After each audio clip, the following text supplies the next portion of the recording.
Okay, if I can welcome everybody and thank you for your patience as we get settled in the room. Thank you all so much for being here. It's really, really energizing for me to look around this room and see it just brimming with such incredible souls who have come to join this conversation today. My name is PJ Andrews. I serve as the director of the U.S. Baha'i Office of Public Affairs. We're based in Washington, D.C., and we contribute to national level discourses in America on matters of social import. And one of the projects that our office has been working on for the last 3 or 4 years is something called the Narratives of America Project. And this explores the question of how we can create an honest, inclusive, and forward-looking story of America. So it's a project that thinks about the history of this country, the possibility of a shared identity of what it means to be an American that does not erase but is enriched by the many diverse identities that make up this beautiful country. And then it's also a project that thinks about the future of this country and what a prosperous and flourishing society could be for America. And so when we were developing this project, we had in mind the 250th anniversary of the country, of the Declaration of Independence, which is this coming July 4th. And so we thought that it would be timely to write a statement, a letter, that consolidated some of the insights that this project had generated and offer them as an invitation to conversation at this moment, when we have these big moments in a national history, or they're periods of reflection, an opportunity, they're sort of a reflection and an inflection point. And so we thought that we would use it as a catalyst to explore some of these ideas. And so hopefully you all have had a chance to pick up a copy of A Common Endeavor, and I know you have because I put it on your seats. But this is what the fruit of that effort of trying to determine what could we say to the country in a way that's very invitational to a conversation. And the theme that we landed on for this message was the idea of spiritual renewal. That it's a moment when the country is really interested and seeking and thirsty for a conversation about the values and the spiritual principles and qualities that underpin the founding of this nation, and that maybe we should take time to think about what they mean for us in this moment and what they mean for us into the future, and maybe what other qualities or principles we want to bring forth. And so we decided that there were a few ways in which we would share this letter. And one of them was through a series of gatherings. And this is the final of that series. We started in Chicago in Wilmette at the Baha'i temple there, which some of you may know. And the theme there was the role of religion in society, which is explored in the letter. And then in DC, a couple weeks ago, we had 2 gatherings, one at the US Capitol, and that was on the question of social trust and how social trust is built and how government, communities, and individuals can really learn to be protagonists in creating trust in society and rebuilding it. And then we had a gathering in the evening. Some of you may know the podcast Soul Boom, hosted by Rainn Wilson. So he came and joined us and did a podcast on the theme of spiritual renewal. And so that was in DC. And then here today, one of the themes in the letter is the question of the role of America in the United States and the global community of nations. And so we reached out to our sister office, the Bahai International Community office where we are now, this beautiful space, to ask if we could host a gathering on that theme from the letter here. And so they graciously accepted, and here we are. And so we've been able to assemble a really wonderful panel of thinkers who I think will lend a really great impetus to a conversation on this theme of the role of America in the global community of nations. So without further ado, I'm going to transfer over to our wonderful moderator, but first I'll just introduce the panel. And it's on the screen. You get a sense of who they are, but I'll just briefly share that Nwandi Lawson is our moderator, all the way down to my right. And she has said that her only goal is to leave the world more beautiful and beneficial than how she inherited it, which tells you something about why we are so glad to have her as our moderator. She is a journalist whose work has taken her from Howard University to CNN to Turner Broadcasting, and is the founder of the Virtues Collective, a communications consulting firm dedicated to building inclusive, collaborative cultures. And Chris Liu, who is next on the row, has served as a U.S. ambassador to the United Nations for Management and Reform in the Biden administration, and before that as a Deputy Secretary of Labor and White House Cabinet Secretary under President Obama. So we're really glad that Chris could join us. Anna Eleanor Fierst, next in the row, carries with her a living connection to one of the most consequential moments in the history of America's role in the world. She is the great-granddaughter of Eleanor Roosevelt, whose work after World War II helped bring the Universal Declaration of Human Rights into being, a document that shaped the architecture and international order we still inhabit today. So we're excited to welcome Anna and bring that spirit into this conversation. And then Corinna Gore, to my right here immediately, to my right, has spent her career at the intersection of faith, ethics, and ecology, asking not just what we must do about crises we face, but who we must become in order to meet them. She is the founder and executive director of the Center for Earth Ethics and a teaching professor on Earth Ethics at Union Theological Seminary in New York, where she leads work on the moral and spiritual dimensions of the climate crisis. So we're really glad that Corinna could join us for obvious reasons as well. And before I pass it over to to our moderator, Enwandi, I also wanted to recognize Safira Rameshwar on the other end of the table, who is one of the secretaries of the National Spiritual Assembly of the Baha'is in the United States, who really guided this whole process around a common endeavor, the development of the letter and the hosting of the events. So I wanted to acknowledge and thank Safira here as a representative of the National Spiritual Assembly. So with that, thank you again for all joining us, and I will pass it over to Enwandi. All right. Well, again, thank you all very much for being here today. We were speaking earlier, and it was not something that was planned, but we happened to be here on UN Charter Day. So isn't that something? You know, when we think about what is possible in the world, we can often think that, you know, it looks like the nation around us is quite tumultuous. The world is full of all sorts of conflicts. But, you know, after 2 months of deliberation in 1945, following the Great War, World War II, a group of people actually were able to bring together ideas that became the basis for the United Nations. And they ratified that on this day in 1945 in San Francisco, the part of the world that I actually grew up in. So I think it's quite remarkable that we're gathered here on Charter Day. And we're going to share some insights about where we are today and where we have been and perhaps where we are going in trying to learn more about the U.S. and its position among the global nations. And of course, PJ did a wonderful job of introducing our illustrious panelists. We are going to spend some time looking at different aspects of their own experience and what they bring to bear. But we're also going to have some periods of time where those of you in the room as well get a chance to interact a little around these ideas as well. And we know, just as the UN Charter was not the establishment of universal peace, it was a strong link in the direction we need to go in order to get there. So too, even a simple gathering like this, at the time of the 250th anniversary of the Declaration of Independence, can also be one of those small inflection points at which we can see where do we want to go from here.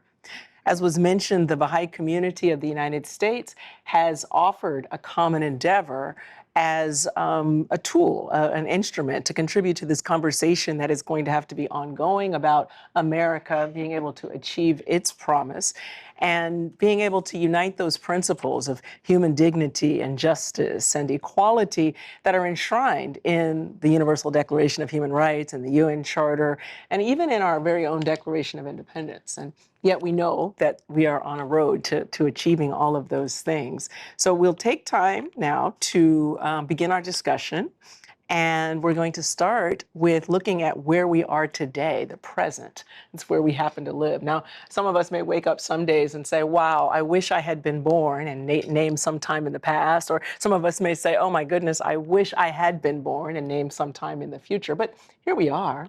So we're going to try to take a look, first of all, at what does that look like, and in terms of the U.S. and its position. And so I thought, Chris, maybe we could start with you and your vast experience in terms of public service, but also internationally. What do you see? How do you describe this current role of the United States in the global national or the global discourses that are going on? Well, thank you for that introduction, and thank you to all of you and the Baha'i for convening us here today. I had the proud privilege of being an ambassador here for 3 years, and sometimes in the midst of all the tumultuous events and the divisive rhetoric, it is sometimes hard to lose sight of where we are in the present. And I think on Charter Day, it's worth going back 80 some years and look at where the world has come in 80 years. And when you take that longer look at the arc of history, you see the important role that the United States has played.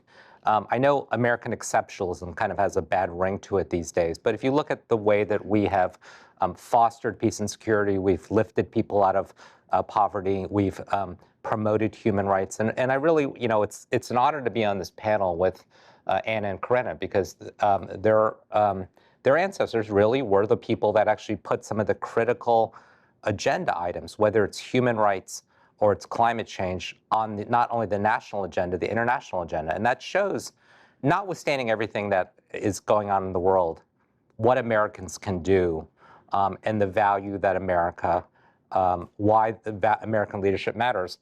But I think it's also important to understand that for all the good we have done in the world, we've also done a lot of not good things in the world.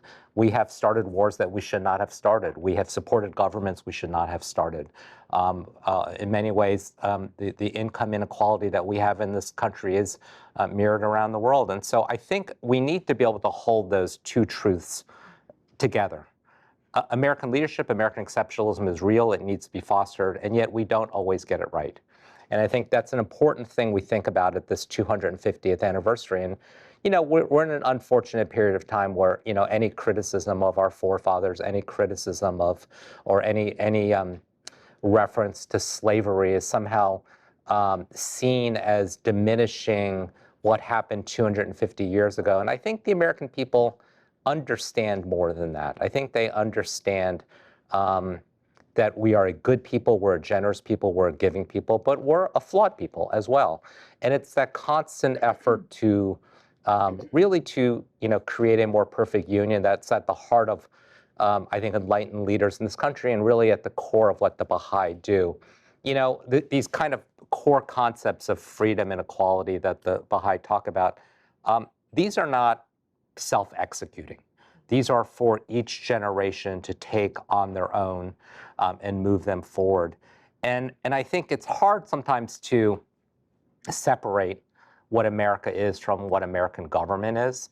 If you travel around the world as much as I do, and I think other people do, there has been a noticeable decline in trust and favoritism towards the United States at this period of time. And yet, people like the American people. And I don't know about you, but I have loved on my social media feed over the last couple of weeks the foreign visitors coming to the United States for the World Cup. And whether it's the Scottish in Boston, whether it's all the people who are in Atlanta going to the Waffle House at late at night, to soak up American culture, and just the way that people. I mean, I was walking the streets yesterday. The Ecuador-Germany match was going on here, and people were just like so excited and cheering on different countries. That's the America that I think about. It's the diverse, it's the welcoming, it's the inclusive country that my parents came here as immigrants. And the opportunity that this country allows, that one generation from my parents coming here as immigrants, I could be an ambassador representing the United States to the rest of the world. My old boss, Tom Perez, the Secretary of Labor, used to say his favorite event at the Olympics was the opening ceremonies, because the US team looks like no other team in the rest of the world. And when we were, representing the United States at the United Nations under President Biden, our delegation looked like no other delegation. And that's the beauty of this country. And I think sometimes it's hard to remember all of that with all the divisive rhetoric. And so I think convenings like this that bring us back to the core values, that when you strip away the polarization and the divisiveness, is what joins us as Americans, what makes us unique, why the rest of the world still wants to come here, why they still want to be part of our culture, why they just love kind of the big-heartedness of our country. We need to get back to that. And I think that's why, what you all are doing here is so important. I'll just wrap by saying, last week I had the pleasure of attending the opening of the Obama Presidential Center in Chicago, and it was a really remarkable ceremony. It's kind of a testament to the bipartisanship we have in this country. Again, someone else's story, that could not have happened in any other country. But I often think about that because having worked for President Obama for so many years, his quote that he often invoked was, "The arc of the moral universe bends towards justice." And you'll see that if you go to the Chicago Library, you'll see that in many places. But when President Obama uses that quote, he always said this: the arc doesn't bend by itself. We all put our hands on the arc and bend it. And I think that's sort of the call to action that's in this document, A Common Endeavor. And I think the importance of the work that the Baha'i do, that we all recommit ourselves to that justice. And that really is what's in many ways far more important than whatever the leadership of our country is doing. Thank you so much for starting us. And I'm going to open this up. Obviously, we're going to have a conversation here as well. So, Anna and Corinna as well. I'm thinking, you mentioned, of course, we have made so many wonderful contributions. And of course, we have many flaws and things that we'll have to still learn. So in light of this, I'm wondering about what you've seen about effective approaches to helping people begin to examine some of these flawed and unjust, assumptions that we have and realities that we have in America, in a way, though, that doesn't just automatically go to labeling and, pitting sides and so forth. Do you have any thoughts about that? Yeah, I mean, it's interesting. So I was telling some people here that I'm doing at Eleanor Roosevelt Center an event with Braver Angels, and they're just one group, along with many others, who are really actively engaged now in bringing people together, actually teaching people how to talk to a person on the other side of literally the aisle, and without getting into labeling, as you said. And that's the kind of thing that, I think Eleanor addressed that book. I wanted to get back to the last book she wrote, which is called Tomorrow is Now. She wrote it on her deathbed, actually, and dictated it to somebody. But one of it's interesting, we talk about social media and how that is basically, I think, encouraged some of the silo, if I can make up a new word, siloization of how we look at issues. And this, of course, just remember, TV was just becoming the thing. This seems like the Ice Ages now, black and white TV. But she said, I go and I walk around, I talk to people, and everybody's just talking about what they're watching. Nobody is talking to each other. And she said, if this is the direction our society is going in, where we are not on our front porches anymore, we are basically, all we can talk about is, and she was a little snobby about TV, my mother was too, so we didn't even have a television when I was a kid. But it was, so I'm just saying that this kind of level of discussions that you're talking that have to happen, and I've noticed in the last year or two, there's an explosion of interest in these kinds of groups where people are being brought together, and you're saying, no, you're not this person, you're not a bad person, but I want to find out why you're thinking that way. And so you learn through these outreach efforts, and it doesn't happen enough, but I think there is a growing movement that among many of us who are thinking about this is a real problem. We have to tackle this face on. And Eleanor would say, it all began with television. I don't know what she would. I don't know what she would think now. I don't want to go there. Yeah, right. Yes. Yes, exactly. Right. Around, not exactly tables like this, but around the kitchen table. It can start with your neighbors or just sitting out on your front porch and say, hey, come on up, let's talk. Yeah. So, What about you, Corinna? Did you want to add something? Well, thank you so much. I'm really honored to be included, and I want to thank the Baha'i and all of those that have put this conversation together. And to add to this particular part of the conversation, I would just say that it's very powerful to look at the history and to really go back to this founding moment and sit with what is said in the Declaration of Independence. And I think many Americans, through no fault of their own, haven't really had the civic education and historical information to understand why America has the role in the world that it does. Right.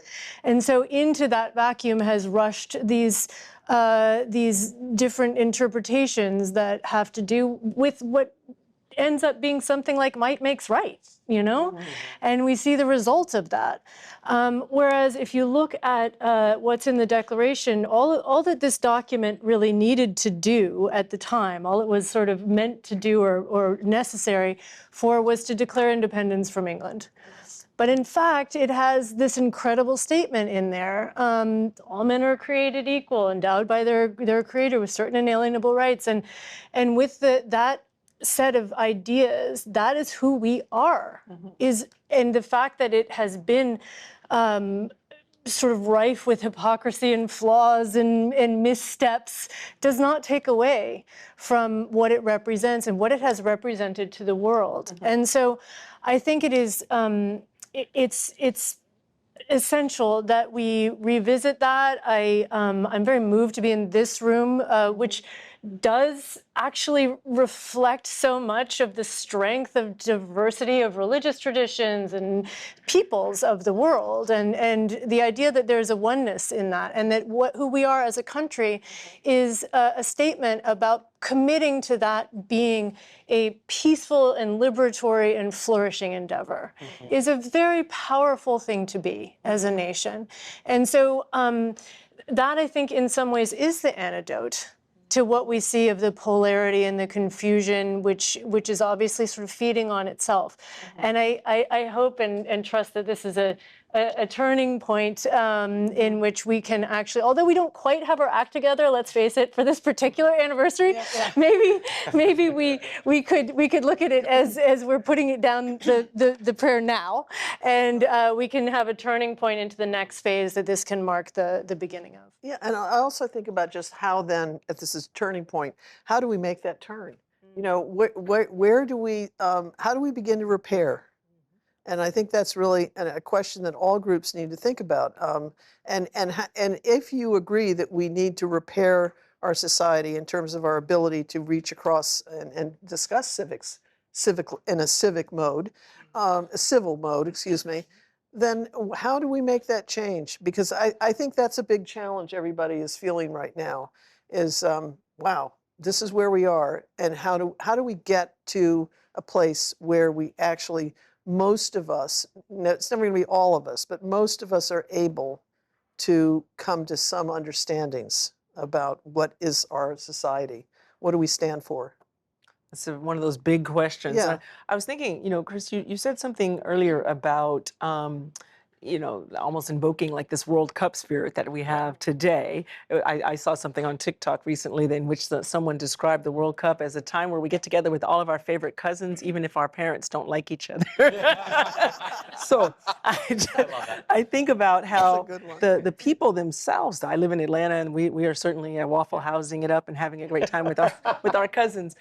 But, you know, given this broad narrative of polarization that is being projected, I just wonder, you know, what can the U.S. offer at this time, or what are some of the steps that are obviously being taken so that the experience that does exist here, this only place where all the people of the world are, is it able to be channeled? Is this innovation and this spirit is still being able to reach the world stage? I think the challenge and the perspective I have from, you know, representing the United States here is, again, as I said, we often mistake the American people from the American government, or think that they're the same thing. And sometimes they are the same thing, and sometimes they're not the same thing. And I feel like, you know, we have not, and I'll go back to, I think Corinna touched on this, we haven't really explained well to the American people why what happens in the rest of the world should matter to them.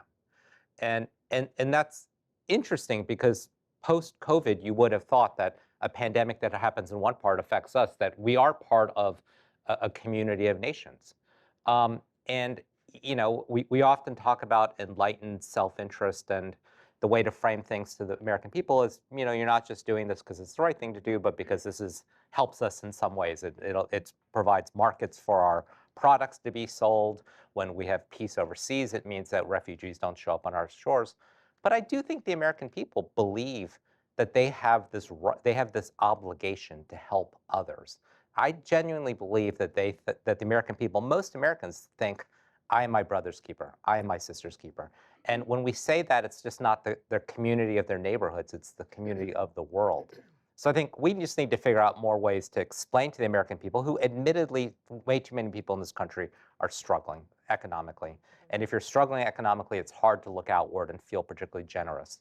But make the better case to them, explain to them why joining together matters, bringing faith communities into this. I mean, I spent a lot of time with civic organizations like Lions Club, which has I mean, all of these, civic organizations have incredible international components that bring people together. And that's important. Again, whether it's foreign students coming to the United States, American students going overseas, whether it's tourists coming here for the World Cup, all of that exchange where the people talk among each other, I think both conveys perhaps a different impression to the rest of the world what America is, and I think helps Americans understand why the rest of the world matters. That's a really good point. We're going to take a moment to also bring all of you into this conversation. And so we'd like for you just, very simply turning to maybe the 4 people that are seated around you and maybe explore, because this section on where we are has focused a lot on the need for us to have spaces in which we can interact with people who are not exactly as we are, who maybe have differences in background and in belief. And so I'm wondering, what are some of the obstacles that you have seen to interacting with people of different backgrounds and beliefs? And then have you seen any effective approaches to overcoming some of those? And so we'll take just about 10 minutes now, just turning to the people that are right around you to discuss those ideas, some obstacles to interacting across boundaries, perceived boundaries, and some effective approaches to doing that. I can tell by the buzz that people are eager to exchange ideas. They're like popular culture references. So many of them are so sort of bankrupt.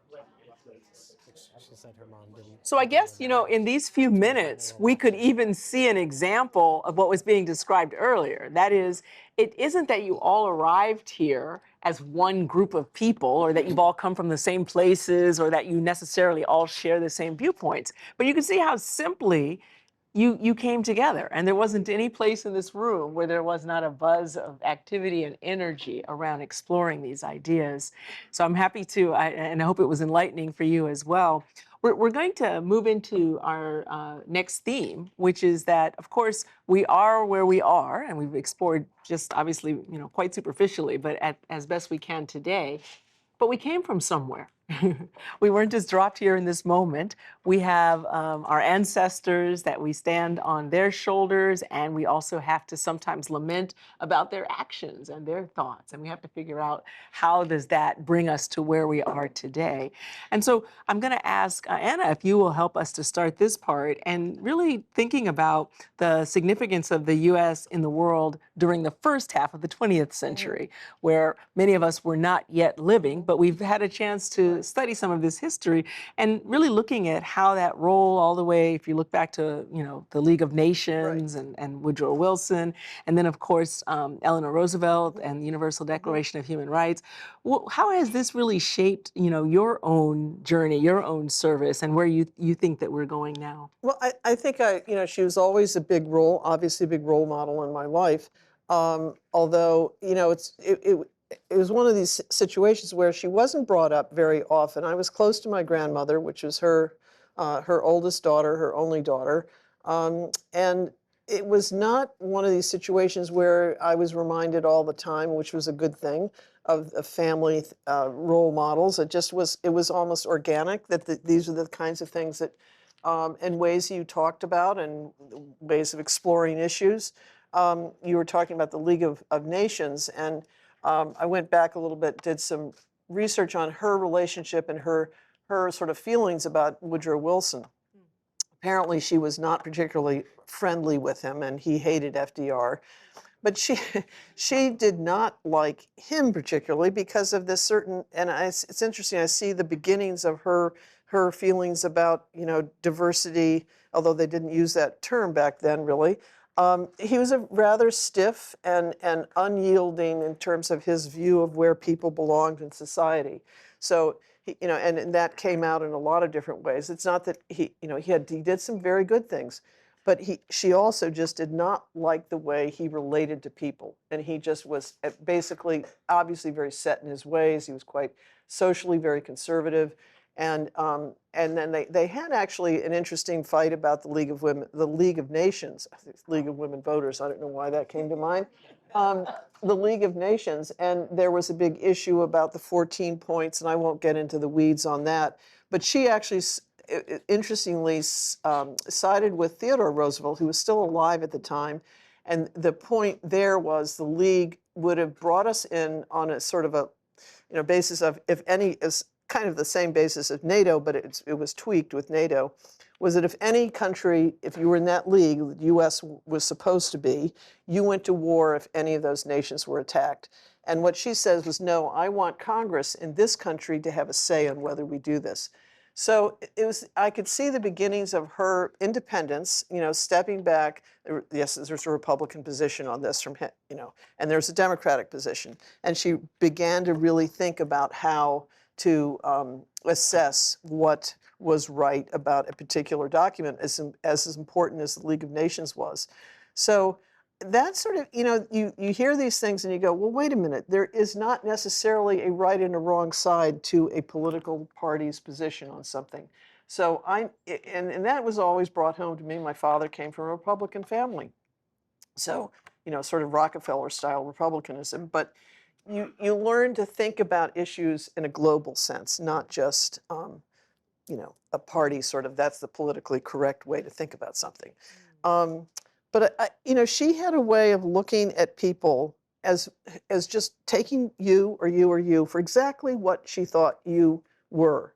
And she would say, well, and she talked to people. Every time I talk to somebody, they say, my mother had this conversation, my grandmother sometimes at this point, and they'll say, and you knew she was really listening to me. And so, and that's a thing that I think that is missing from a lot of conversations, is when you are engaging with someone who is not quite, they're not in the same space with you, you still need to sort of stop and really sort of burrow into where their head is, their headspace is.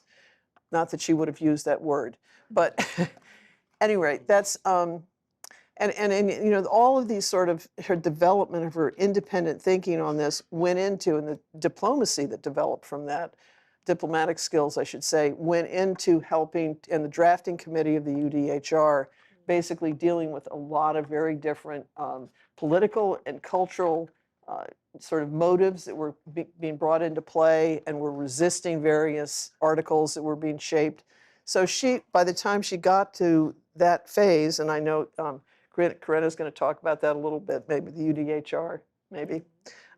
She was really ready and so prepared, even though she felt unprepared, which is another point I want to bring up. She did not go to college, and she had a very good high school, formal high school, but still spoke 4 languages, but was still very intimidated by other people on the drafting committee, because they were scholars. And she was sitting there, and she was supposed to be managing this group, but she rose to the occasion. And just so your background, whatever you bring to it, you don't have. She learned, I could handle all these big egos, and she did it, very skillfully. Well, I heard you speaking about her role in another forum, and describing, I guess, the sense that you were giving about listening, the significance of listening, and that she was able to draw on, apparently, obviously there was not a lot of female representation, but women from other parts of the world were great contributors to what happened, and I think she was able to draw a listening ear to what they had to offer. Right. And she did make a special effort to work with them, because she felt, I think there were only 6 others from various, I won't name who they are, but there was that was the other thing, a sense of isolation, there being the few females there, and they did not have particularly high-level roles. She did have a woman from Chicago who was the first, I think, Black woman to be in the Illinois bar, and she was part of her legal team at the UN, and Edith Sampson was her name. And I think she really, she was not, as I said to somebody earlier, she was not for the ERA. So I used to think in my teenage years, well, she was a great feminist, because that's kind of the direction I was going in. She wasn't. She was always sort of looking to say, what's the best path forward? Where can we meet men? Where can we create a just society for everybody? She was not a one-issue thinker, ever. So I think that's, Pragmatist. she was a very pragmatic, most of the time. Except when she wasn't. So maybe in opening this up to the rest of the panel as well, we can think a little bit about like what elements then of our common narrative, the history here in the United States, do we think might be helpful as we're trying to move forward to this more just and united vision of working together? But what elements might we consider discarding, and also how? Because some of these things are so near and dear to our own identity. So, I don't know if you've had some thoughts around like how do we move forward, especially at this time of the 250th anniversary of the Declaration of Independence. How are we deciding those things? What is worth holding on to, and what might be necessary to let go of? I was looking at you, Corinne. Oh gosh, well, I wanted to say, first of all, it's so wonderful hearing you talk, Anna. Thank you for sharing those memories as well as your wisdom and scholarship. And I just have to say on a personal note that my grandfather went to Congress as a New Dealer in 1938 from Middle Tennessee. So both my father's parents were from relatively poor families in Tennessee, and the energy of the New Deal was what really changed, I think, the course of my family, and hence opportunities and perceptions available to me. And Eleanor Roosevelt was obviously has been a beacon to the world in many ways, and was for my grandmother, who greatly admired her, helped to chart a course in that way. And actually, I'll get into this a bit more later, but just in terms of, I think it is not. It's not an accident that it does come from women's leadership, because of the way in which they had been marginalized and told that it wasn't important what women's experiences. Right. There's a way in which that enabled a different perception and a different moral authority for the inclusion of what was important. And my grandmother was also very inspired by Rachel Carson in the same way, who brought Silent Spring. And so who there was a group of women in conversation with each other, and Mary McLeod Bethune and many of the wonderful African-American women who were bringing a set of concerns that way. But what I wanted to just add to this conversation, where we're in the part about the past, is that the life of the Declaration of Independence, I think, is interesting through the Declaration on Human Rights. And I think it'd be great for you to say more about that, because you know more than me, I'm sure. But that basically there were obvious, like, glaring hypocrisies in the Declaration of Independence. And then there was, and I think we can look at Abraham Lincoln's leadership in this regard, a way in which, in particularly Gettysburg Address, when he says there's a new birth of freedom, right? And then we have the 13th and the 14th Amendments, and the Constitution was meant to be amended. So it's meant to be this kind of document that is the laws by which we live, but it's meant to be amended. The Declaration is like the values by which we live. And so to have the new birth of freedom and all that represented come through is a legacy of the Declaration, because Abraham Lincoln talked about it so much. He made it his sort of calling card to talk about that this was the important thing of the U.S. And I was just really struck in reading the Declaration on Human Rights, and of course Eleanor Roosevelt's huge role in that. That a lot of this really important language, not just from Declaration of Independence, but from the Bill of Rights of the Constitution and from the amendments of the Constitution that had been most important in the evolution, made it into that UN Declaration on Human Rights. And so if you look through that, and because I've often thought to myself in looking at and this is Charter Day, so this is a good, I brought my Charter of the United Nations. And I've often been struck, because my window into this world is largely through the climate crisis, just getting involved in the UN processes. So I've often been struck by the fact that when you look at the UN, you see that It's really, in order to prevent more wars like the 2 horrible ones we just had, we're going to create the UN. It's very much in response to a certain thing. I mean, I can read the exact language if you want, but so I've thought to myself, gosh, it wasn't set up to deal with ecological destruction. It wasn't set up to grapple with slavery and colonialism. It wasn't set up for any of that. But in this Declaration on Human Rights, she puts so much in there that does actually seed that work. So I just really think it's exciting to hear from you about that legacy. And let me add, as somebody who spent 3 years walking around the UN complex, it is notable. There is a very prominent bust of Eleanor Roosevelt on the second floor. There is a monument to her on the north lawn of the UN. There are no monuments or statues of any other Americans but Eleanor Roosevelt. And that shows you the importance of her because, you know, as Corinna said, I mean, the UN was created 80-some years ago to prevent the next Great World War. There weren't multiple pillars of what the war did. There was one pillar, to stop world war. The fact that we now talk about the 3 main pillars of the UN, one of which is human rights, is the work of Eleanor Roosevelt. And again, as Corinna says, the hypocrisies are, you know, rampant when we talk about human rights both in our country and overseas.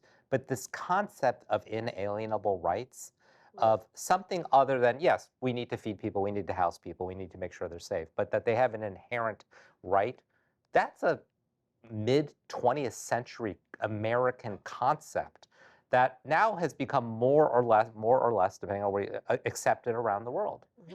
And so in some ways, that is the best of what American exceptionalism, what American leadership can do when we, you know, put our minds to it. And again, we need to recommit ourselves because sometimes we clearly fall short of that in our own country, and sometimes in the way we deal with other countries, we fall short of that too. And I also just want to point out that I always look at the UDHR as just abbreviated as a springboard for not only other countries, emerging democracies that were emerging from colonialism, and we're looking at this document, these set of articles, and saying, and she was very clear, the whole drafting committee was clear. We know that not everyone is going to, every other country is going to look at these 30 articles and say, oh yeah, that's us, okay, sign us up. It was a bit of a, you know, this, you need to take from this document what works for your culture, because that's a fight they didn't want to get into. And in terms of just every country, if you signed it, you had to sign up to adhere. And it wasn't a legally binding document either. People forget that. There was actually a big fight about whether it was going to be legally binding. But what came out of that, the other part people don't, it's the same year it was signed in, there was also in 1948, finally, they had a convention against genocide and the definition of genocide. And nobody had really, this just seems shocking to us now, no one really even used that word until, I mean, they did obviously in the immediate aftermath of World War II, but it didn't become a thing. And there was a covenant established to establish what are the parameters of genocide.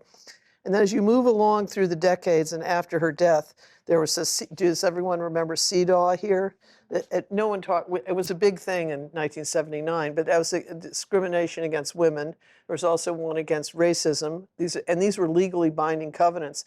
So people say, well, what good was it? Well, it established a foundation for looking at human rights and breaking down in terms of just these areas where the world in general has been shamefully neglectful, and bringing out sort of legally binding standards so that you could say, you know, this discrimination on the basis of race exists in this country or in this sector, and there was also on the rights of the child too. So it is actually, I look at it as just such a foundational tool, and we tend to dismiss it, but go back and just go back, and there's the sort of the bricks and mortar are right there. Yeah. So maybe before legally binding, just even being able to put some of these ideas into the global consciousness, right? You got people to accept it. Okay, yes, okay, genocide is a real thing, and we need to talk about that. We need to look into it. So, or consider if that's happening in my country. It's interesting, of course, as you were saying as well earlier, that the looking at the Declaration of Independence and drawing on some of those Right. ideas, like in Article 3, Right. of course, with life, liberty, but not the Exactly. pursuit of happiness, Yeah, right? yeah, And the right yeah. to personal Right. security instead. So in some ways, drawing on the past, but also then looking to see what do we need pushing forward into the future as well. Exactly. So if we think about then the role of the U.S. and its own democracy, and what we've learned from the past, are there some of these ideas, some of these elements that have stood the test of time, and what might be their role today in this this global, really interconnected space that we find ourselves in now? How do we continue to promote, as your great grandmother did, some of these ideas? Maybe no one maybe was thinking about the rights of the child, Right. but still to state that they had Right, rights right, helped it to right, push right. forward. Yeah. I think that, again, you sort of look at the covenants and say, well, what came out of there? And there's at least 9 of them, and I was, on various topics. So out of those covenants came many discussions, many NGOs, many organizations that were then engaging on a specific area, the rights of the child, or women in certain countries, or whatever.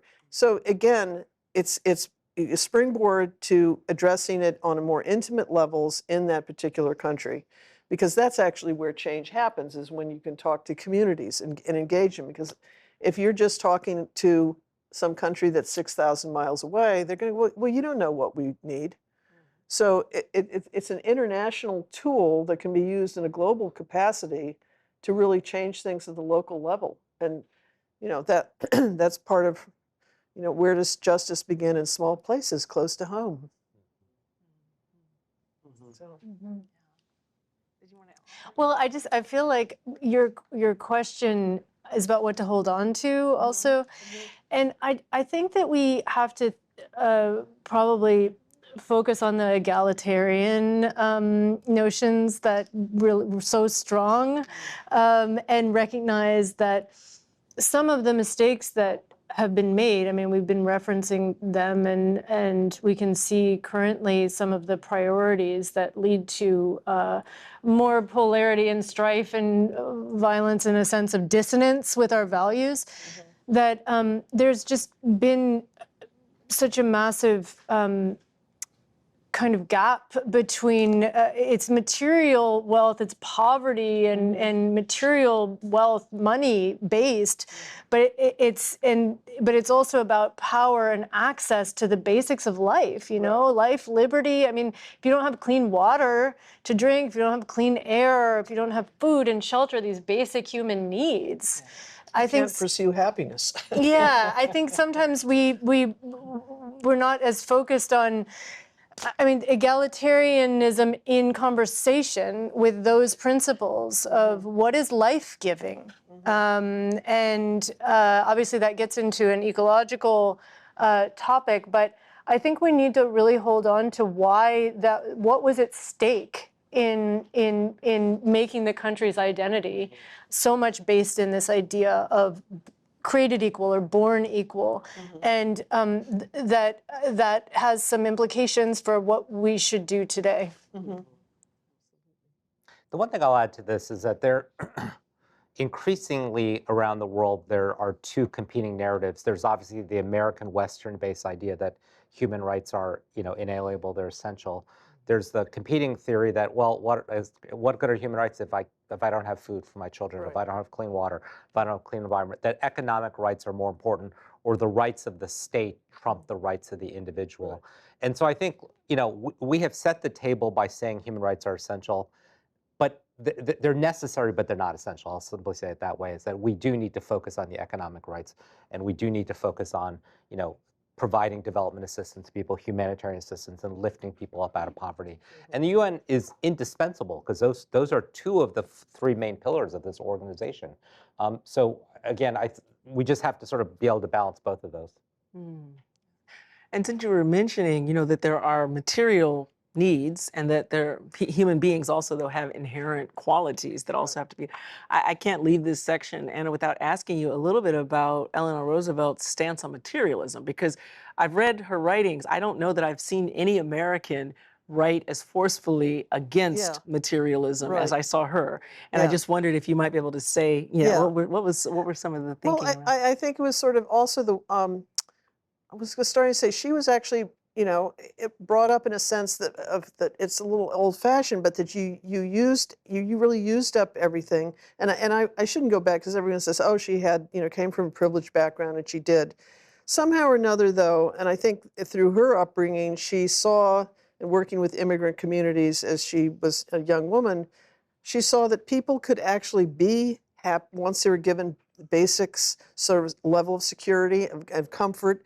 They could be happy with not much.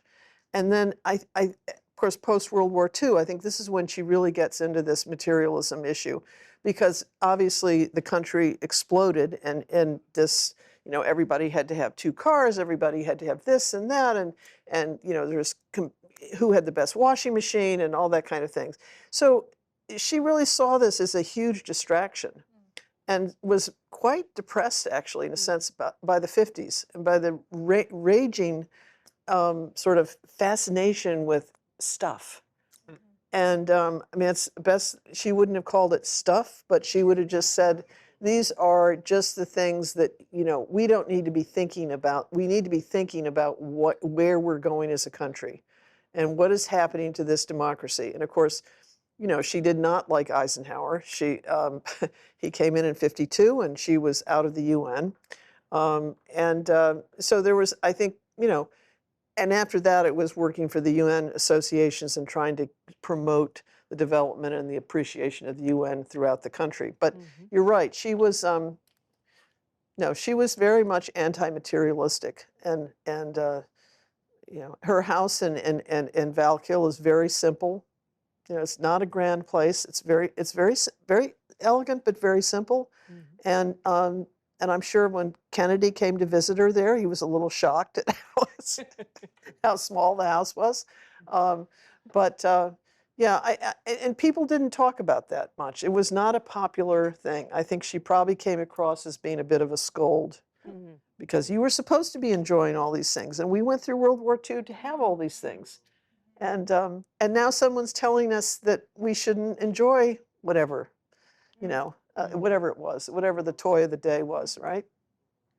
So, Well, she was certainly giving us some food for thought, and it's probably not only in the mid 20th century, but maybe even today, just to take a look at some of the things that she was suggesting. yes. We're gonna transition now into the future. That's where we're all going, and we want to, of course, start with Corinna on this future-looking portion of the program. And so we know that the United Nations Declaration of Human Rights, it's rooted in some of the things, as we said, that are also within the U.S. Declaration of Independence, things like inherent dignity and inalienable rights. So this hasn't been fully released, but I'm just wondering, what values do we think really should guide us as we move into this next stage of our development as a global community? Well, thank you. I think that this is, first of all, such a rich legacy that is everyone's, and that we can all, I think, really join in deepening understanding of it and where we are in still living into it. And of course, with this, we the peoples of the United Nations. And again, I know that part of the topic here is the role of the United States in the community of nations. I think that those of us that feel some belonging or affinity with the US have to take a moment as we are critical of our country and our past to also understand what it means that we have the preamble of the United Nations that begins, "We the peoples of the United Nations," that these are echoes of things that this country was in a place. I mean, we're honored to have this legacy. It's not entitled. It's a responsibility and a great honor to have that. But it says, to save succeeding generations from the scourge of war, which twice in our lifetime has brought untold sorrow to mankind, and to reaffirm faith in fundamental human rights and the dignity and worth of the human person, in the equal rights of men and women and of nations large and small, and to establish conditions under which justice and respect for the obligations arising from treaties and other sources of international law can be maintained, and to promote social progress and better standards of life in larger freedom. And it goes on.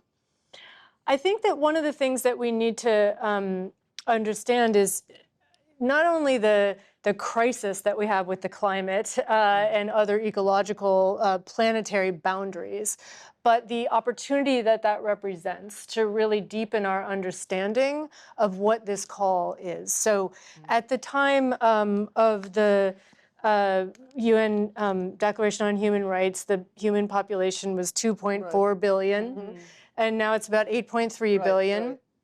And it's not to point to population itself as the problem, because we know that there's overconsumption among a small group of people on this planet, right? But we also know that there's a development model that's come from that exact group of people that's being foisted on the rest of the world, encouraging the same level of consumption. So at the same time that that population has risen and that model has been developed, and the excessive materialism has gone on this trajectory that's we could barely even have imagined, even in my lifetime, what it would be now. We've lost at least half, well, I think in some cases it's a bigger percentage of wildlife populations around the world. There's this massive extinction crisis. There's also, of course, the ultimate manifestation in some ways, which is the change of the climate. So the threatened habitability of big swaths of the planet. And I think that what this means is that we really have to rethink the principles of the future based on that and based on including land and nature. And the good news is that we have, I mean, one of the things about America's role in the world is precisely the fact that there has been the growth, the dynamic. Correcting mistakes is a really good thing to be good at, right? I mean, like, who in their personal life would want to say, like, you're held to the worst thing, you know, for the rest of, I mean, we all know this about the way that individual and family lives happen. It's the way that nations do too. And it's our mission to the world to show that, or our purpose. So I think that in seeing that, we can say, okay, we left this out. Nature is not included, and we have to, in the governance models, in the way that we conceived of originally the United Nations and the United States and the Constitution, and we can draw from those that always did voice it. And of course, there's many thought leaders and so on from different places, but Native Indigenous peoples are certainly, you know, very much in a place to be considered and recognized in this way. And in that way, I would say that in our understanding of who we are as a people, there has been an emphasis on the European heritage, and there is a lot of really good stuff there that we honor and need to know and respect. But there's also, we've been in this land and nurtured by this land. And the encounter with the original peoples, indigenous peoples, include the Haudenosaunee, known as the Iroquois, the Six Nations. And I wanted to just say that there are ways in which I think there was recently in recent years, we know that there was a kind of movement of land acknowledgements, and that was something that that felt fraught for various reasons, and still it happens, and it's really good sometimes, and then some people say it's performative, and some people say it's not done right, and whatever.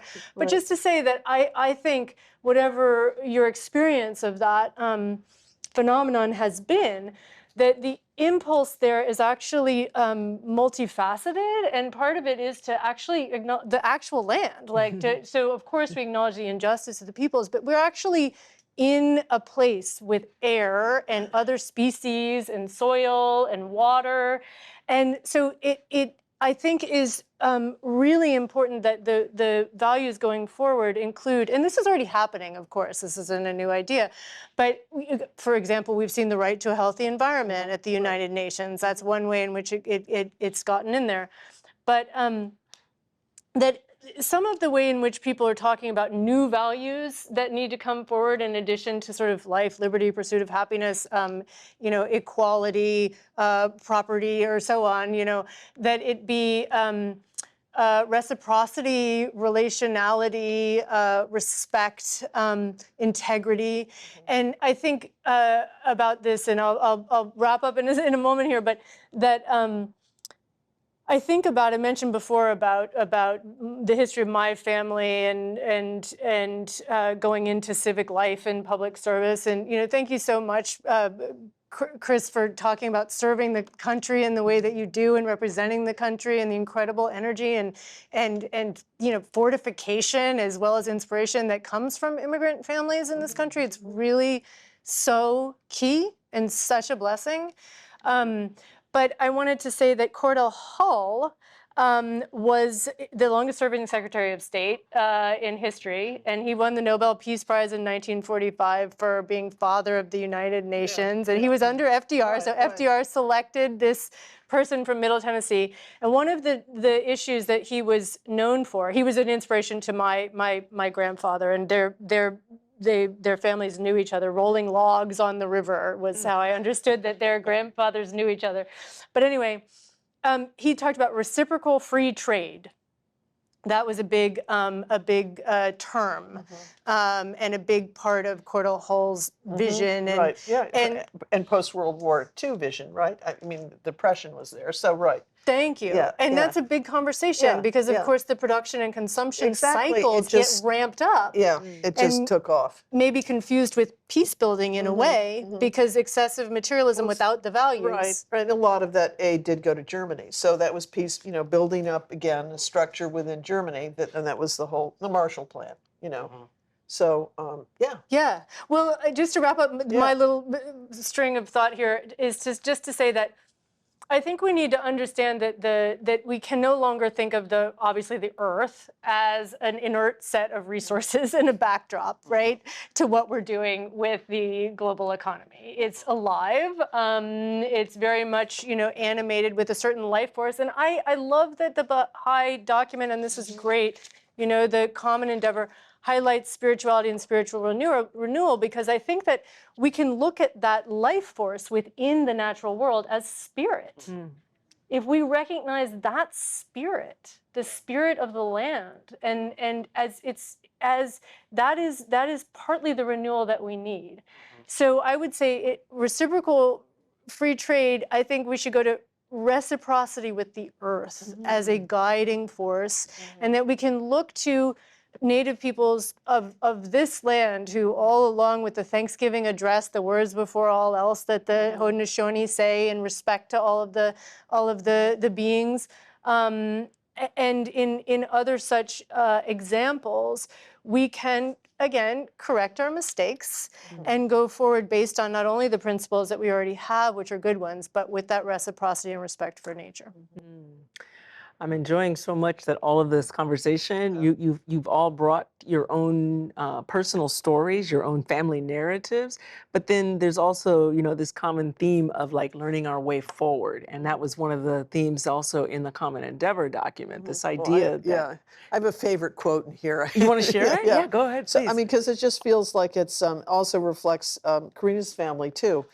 We can rise in service, expand our circle of concern, seek the harmonization of our interests with the interests of others, and work for mutual benefit. We can learn with others how to put higher truths to practical use in specific contexts. I think it's a lovely statement right there, because I think it really does go to the value of public service, whether it's in, you know, whatever branch of the political sphere you're in or not, or nonprofit, whatever you are, that you are in service to the greater good. And I think that is, you know, your parents' legacy and their grandparents' legacy, and it's really, really important to remember that.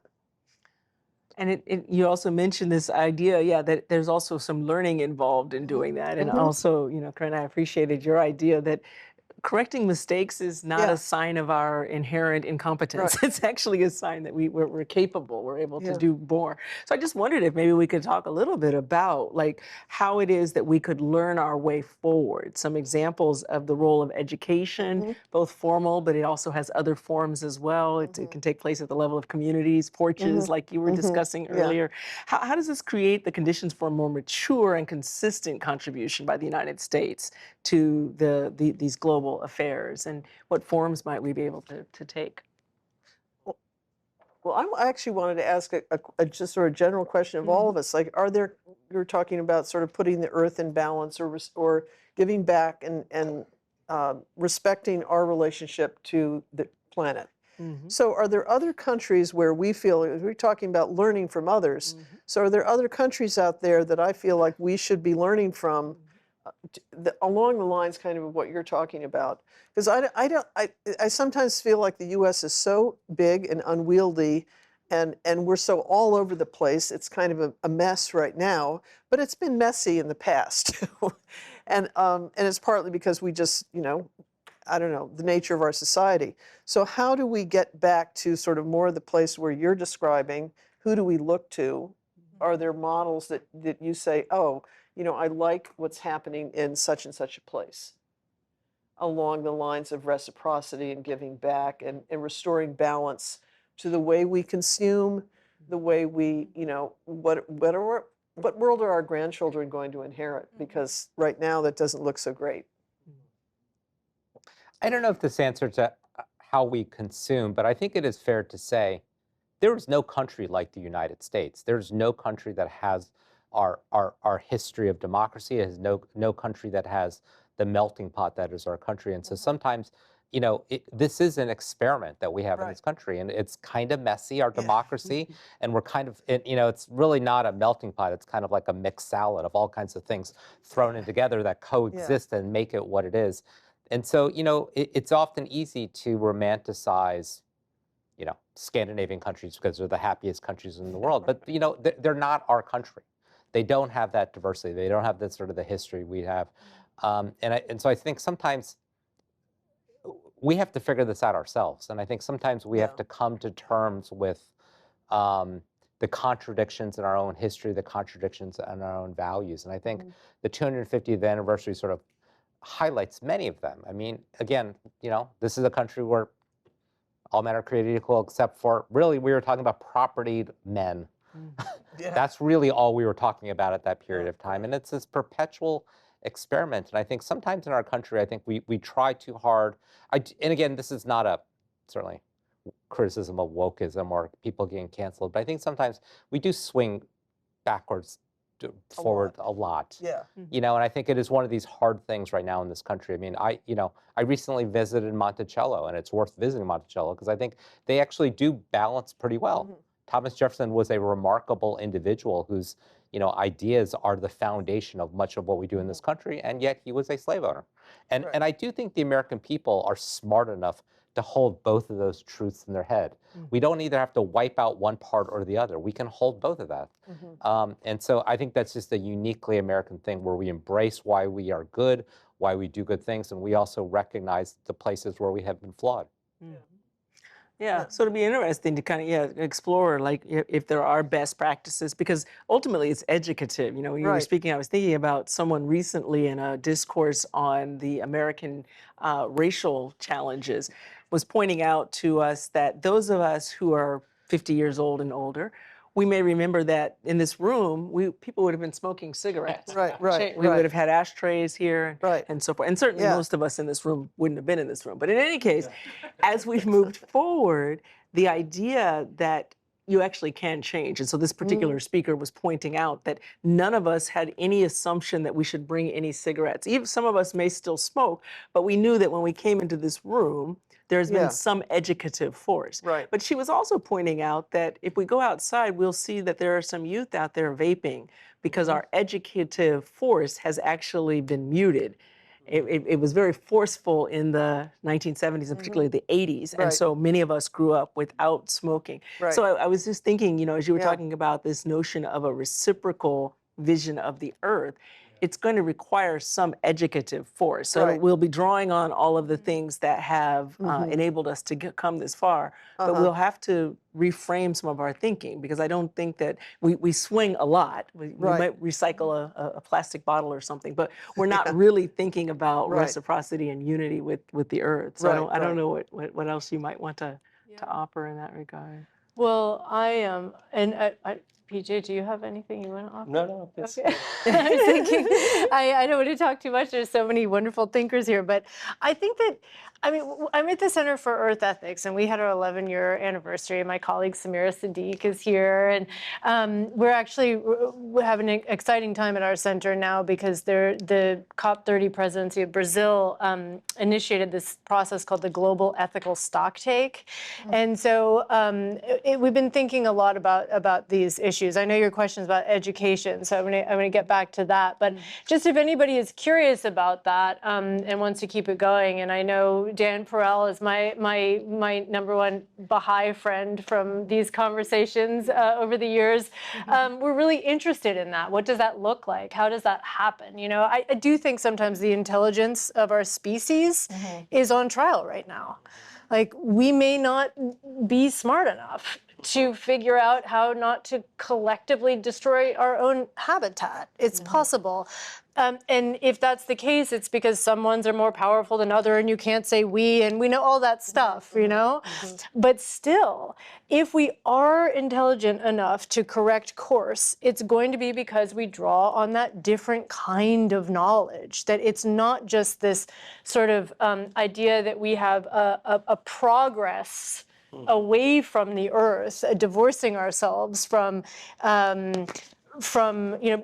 increasingly in sort of climate-controlled artificial containers in which we have no idea where our food comes from, or our clothing comes from, or our water. Right. You know, we just purchase it with money, and you know that somehow we get stoked about whether everybody has an equal amount of money to purchase the stuff, and that's the main conversation. But we have to go back to understanding what is the reason for all of this in the first place. Like, where are we?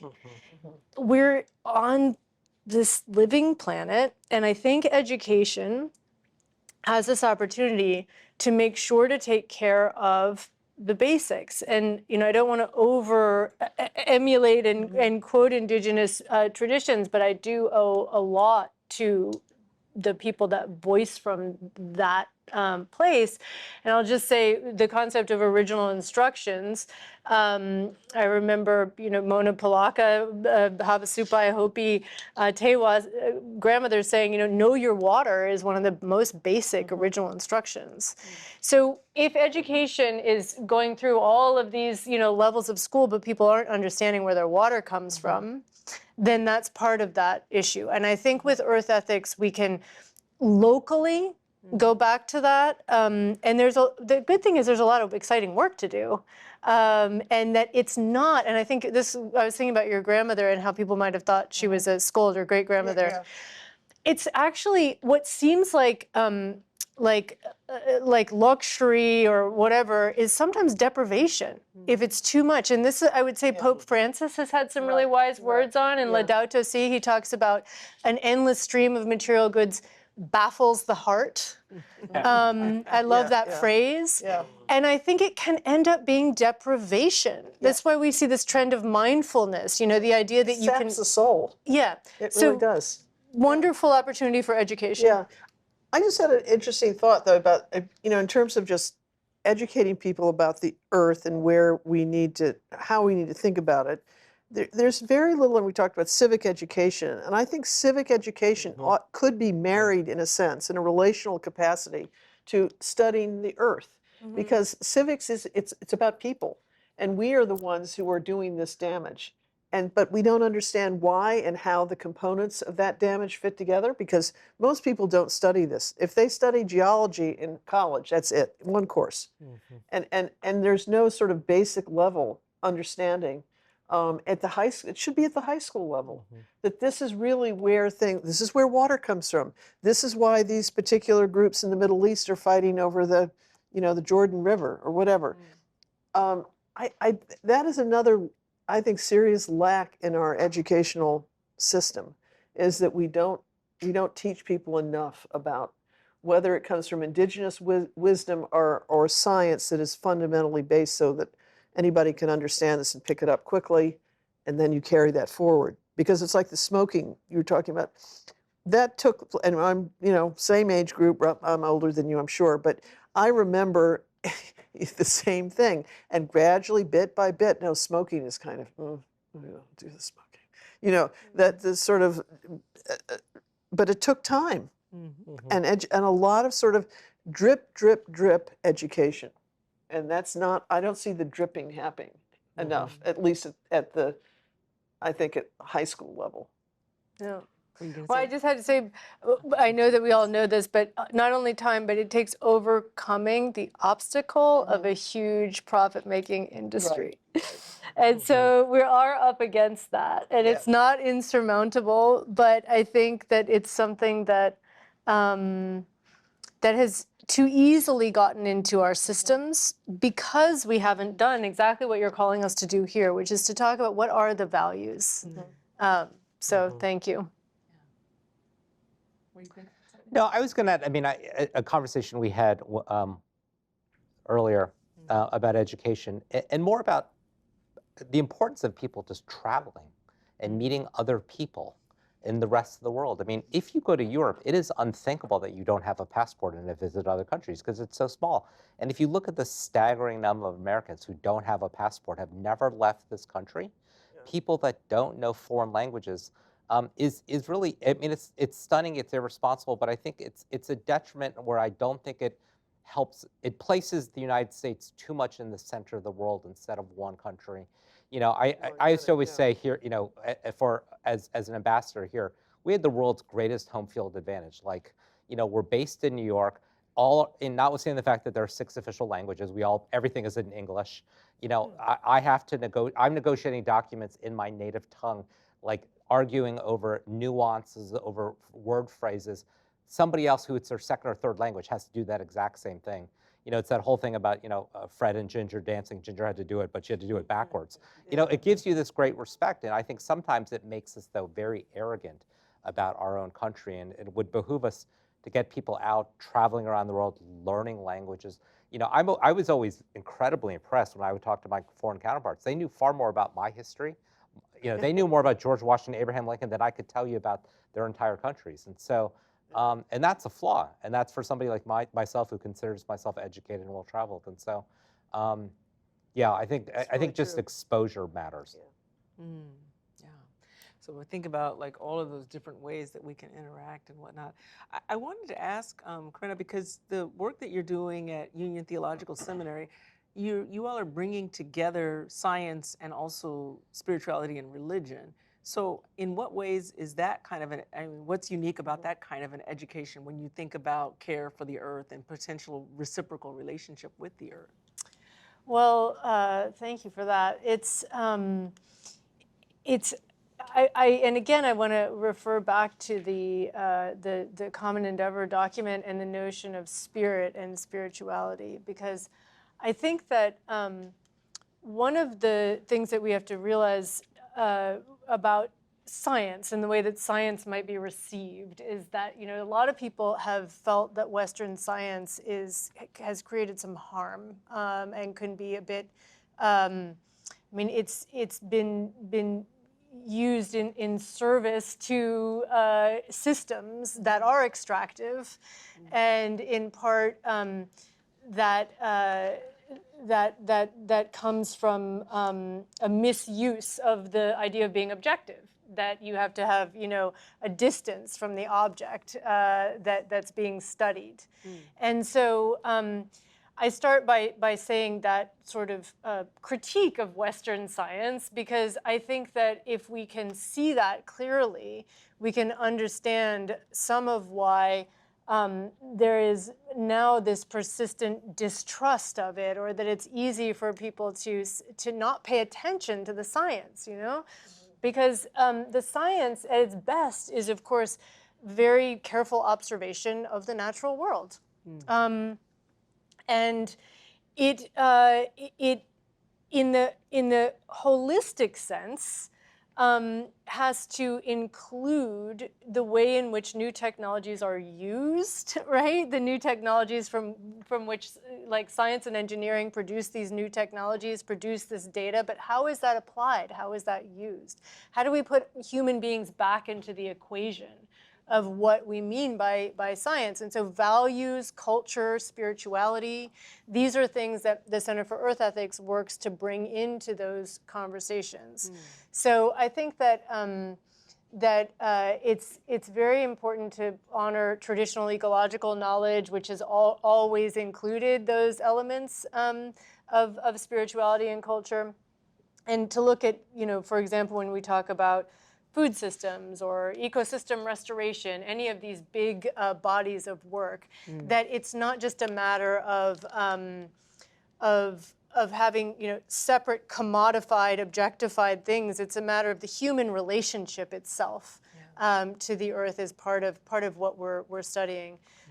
So yeah, it's very important, I think, that science and faith conversation. And I know it's been a big priority of Baha'i to make sure it's seen in that holistic way. So thank you for that work. Yeah, well, thank you as well.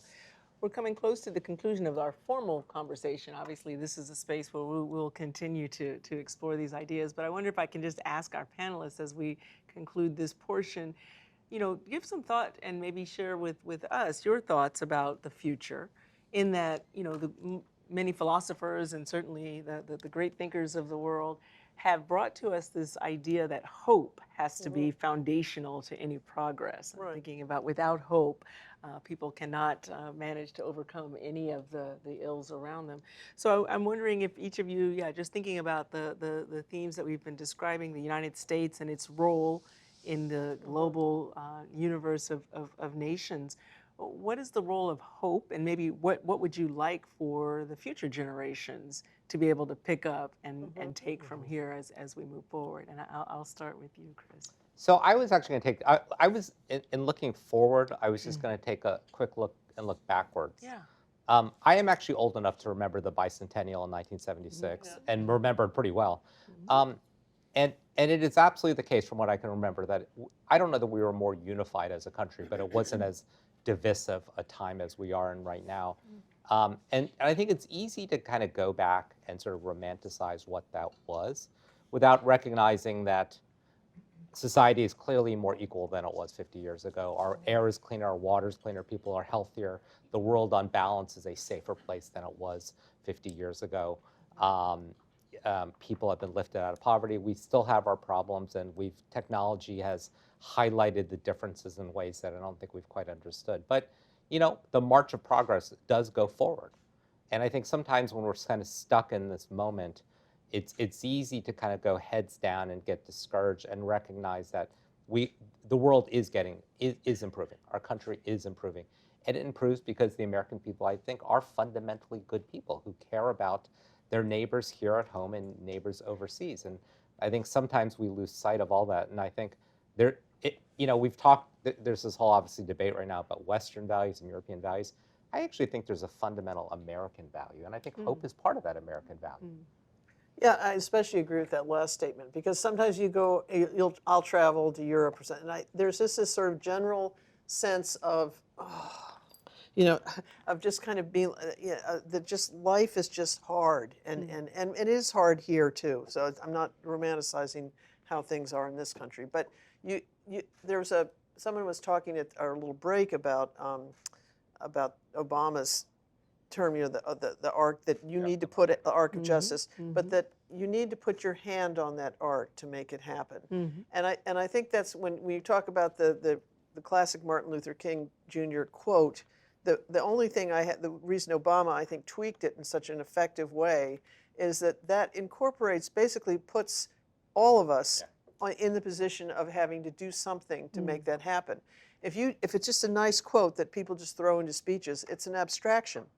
And I like the fact that, this is, again, and it kind of gets back to what the Roosevelts both would have said, and TR too, that we all have a very active role. And I don't care, it doesn't matter who you are, you have a responsibility to make the world a little bit better in whatever your little corner of the world is. And pay attention to what your neighbors are saying, and really think about how you can make our democracy move forward in a positive way. And it's true, things are moving so quickly now. I think that's one of the things, people become kind of lost in the speed at which things are changing.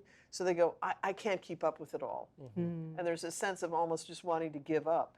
But we can stay in touch if we have to try a little harder, I think, sometimes. But I think we can keep up and, yeah, continue to make things better. Thank you. Well, this conversation today gives me a lot of hope, to be honest. I feel grateful that you convened it.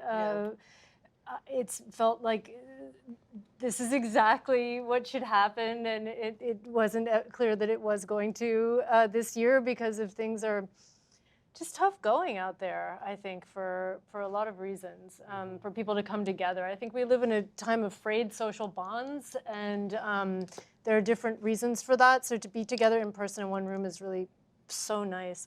I would say, just looking back on this, this was called for many reasons, but in part the 250th anniversary, and here we are before July 4th. And just to say that it's so poignant that the realizations, shifting perception that I've had just in my lifetime. I was born in 1973, and really grew up in a family that was very much steeped in the story of the United States of America and how noble and important and last best hope on earth and all of these thoughts. And that I remember thinking, we threw off the colonizers, we threw off the colonists. This was this wonderful thing that happened on July 4th. And then at some point in the past decade, I was like, oh, wait, we are the colonizers. Well, wait a minute, how did I miss that, right?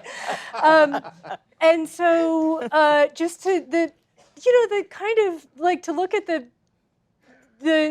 beauty of the problem, the paradox, the riddles that we are solving together is hopeful. And I would just say, when I see also the different forms that colonization has taken over the years, and we know that the Declaration of Independence and all of these things inspired, in many ways, what happened in July 4th, 1776 was a conversation about what the British Empire was, and the empires of France and Britain had major consequences from the statements that were made in the Declaration and so on.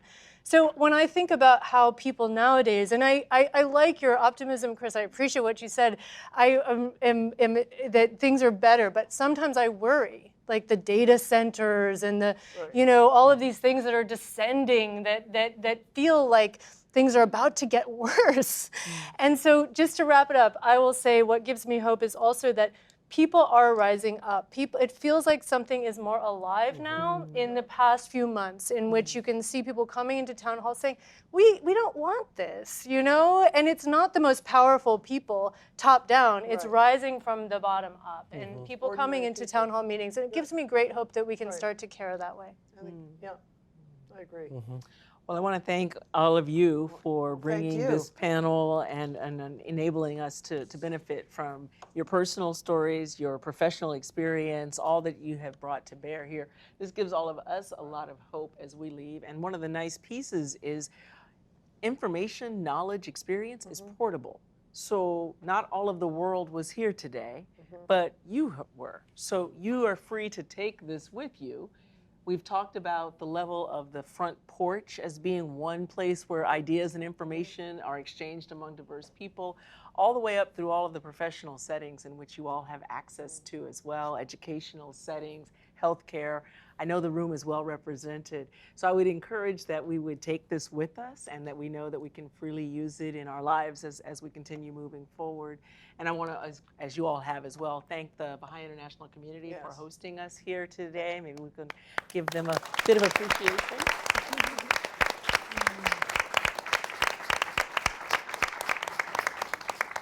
And of course, we're closing the formal portion, but that doesn't mean the conversation stops. So please do continue to keep it going. Thank you very much for being here today.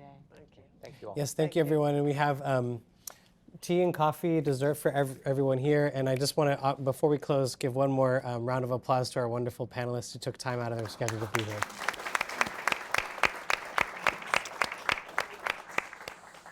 And thank you all very much for coming.